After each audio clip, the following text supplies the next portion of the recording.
Hello दोस्तों, कैसे हो आप सब। जैसे कि मैंने पिछली वीडियो में बताया कि कैसे आप एक फ़ाइल के फंक्शन दूसरी फ़ाइल में कैसे इंपोर्ट कर सकते हैं।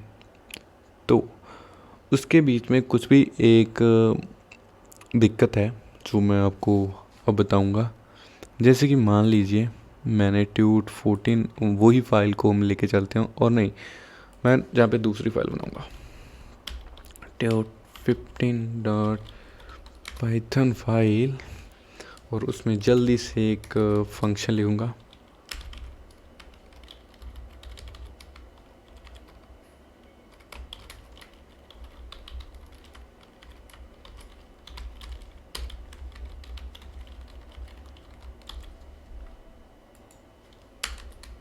और एक वेरिएबल बनाऊँगा। वेरिएबल किस नाम का बनाऊँ? स्कूल नेम का वेरिएबल बनाऊँगा।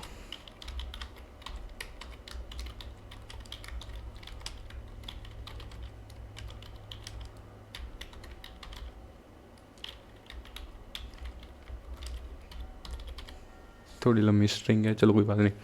तो अब मैं जहाँ पर इसको, अब मैं क्या करूँगा, अब मैं इसको हेलो को रन करूँगा। जैसे मैं हेलो को रन करूँगा ना, तो ये मेरा फंक्शन है वो चल जाएगा, और मैं प्रिंट करूँगा स्कूल नेम।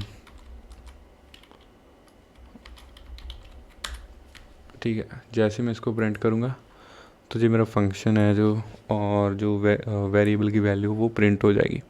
ठीक है, बढ़िया। तो जहाँ पर मैं इस फाइल को इंपोर्ट करूँगा तो फ्रॉम लिखूँगा ट्यूट 15, इंपोर्ट करूँगा उसके सारे फंक्शन। ठीक है, जैसे ही इंपोर्ट करूँगा सिर्फ इतना लिखूँगा और इसको रन करूँगा। हुआ क्या, हेलो कैसे हो भाइयों, by the answering publishing secondary school, ये खुद ब खुद प्रिंट होता जा रहा है, क्योंकि ये इस फाइल के सारे फंक्शन कोड हैं ये भी साथ में ले रहा है, और ये उधर जाके रन हो रहे हैं। ठीक है, तो इस दिक्कत से बचने के लिए हमारे पास एक मेथड होता है, if name underscore equal to string में मेन अंडरस्कोर एंड हम फिर इसको ना एक कंडीशन दे देते हैं और ऐसे लिखते हैं, और ये होता है पाइथन का मेन कोड। ठीक है, अब मैं बताता हूँ होगा क्या। जैसे हम इस पे अब रन करेंगे ना, तो एक मिनट, ऐसे रन करेंगे तो कुछ भी प्रिंट नहीं होगा। जैसे ही हम उस फंक्शन को कॉल करेंगे तो रन होगा, हेलो कैसे हो, और प्रिंट करेंगे स्कूल का नेम तो ही प्रिंट होगा।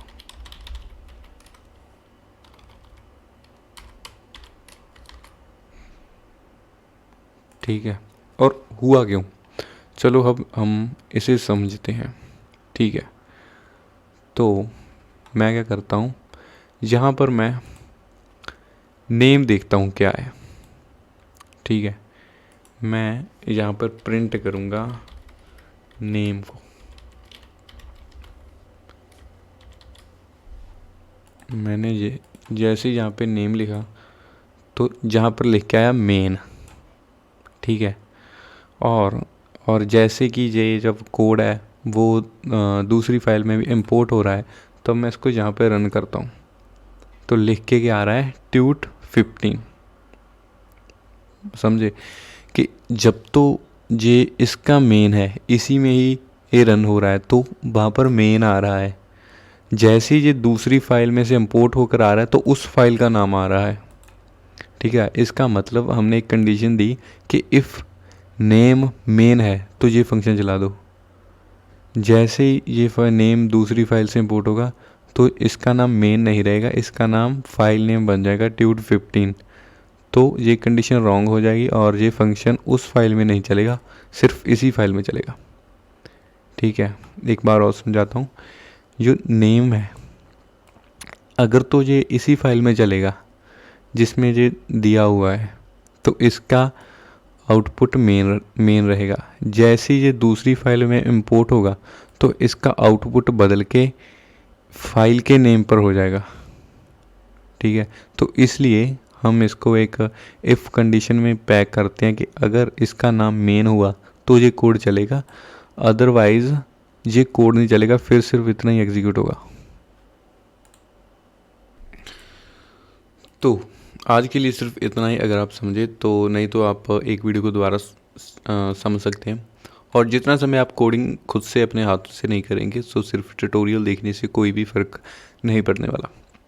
तो हमारी इस वीडियो को प्लीज़ लाइक करें अगर आपको अच्छी लगी हो तो, और अगर आप इसकी और वीडियो को देखना चाहते हैं पाइथन की, तो इस चैनल को सब्सक्राइब भी आप कर सकते हैं। ठीक है, तो बने रहिए हमारे साथ। धन्यवाद, आपका दिन शुभ रहे।